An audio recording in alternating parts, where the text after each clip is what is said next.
د اقدام چې د افغانستان اسلامي امارت په رسمیت وپېژاندو هرکلی کوو او دغه جرأتمندانه اقدام چې د روسیې فدراسیون وکړو دا به انشاءالله د نورو دپاره هم یو مثال وګرځي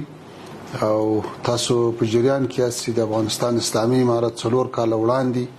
چې کله فتوحات راغلو تحول رامنځته شو نو موږ زیاته توجه دې ته وکړه چې په افغانستان کې امن او ثبات او نظم ټینګ شي او ولس مطمئن شي په دې سلسله کې الله تعالی کامیابی راکړه همداسې خارجي سیاست ته او ډیپلوماټیکو هڅو ته توجه وکړه چې بیلابیلو هیوادونو ته خپل ډیپلوماټان ولېږل چې د نړۍ اکثره هغه هیوادونه چې موږ ورسره اړیکو ته اړتیا لرو او خام سفارتونه لرل هلته هم ډیپلوماټان ولېږل په دویم قدم کې د روسیې فدراسیون په شمول ګڼو هیوادونو د موږ سفیران قبول کړو دا چې اوس د رسمیت پیژندنې لړۍ هم شروع شوه او په دې کې روسیې هیواد تر ټولو وړاندې شو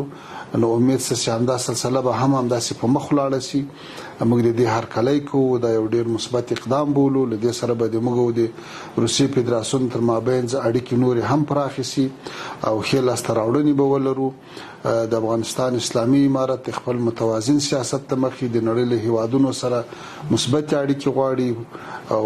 ښې اړیکې غواړي په متقابل احترام ولاړې اړیکې غواړي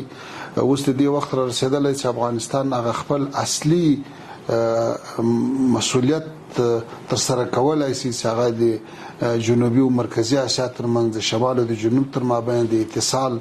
او د ترانزیت او د اقتصاد په برخه کې د مرکزیت رول لوبولو وخت په دې کې به انشاءالله موږ کامیاب یو بیا هم د روسیې فدراسیون د محترم رهبرۍ نه مننه کوم چې یو داسې اقدام یې وکړو چې هم د نورو دپاره مثال شي او هم خپله د روسیې او د افغانستان تر مابین د اړیکو د پراختیا دپاره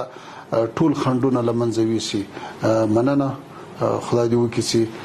په راتلونکي کې هم ښې لاسته راوړنې ولرو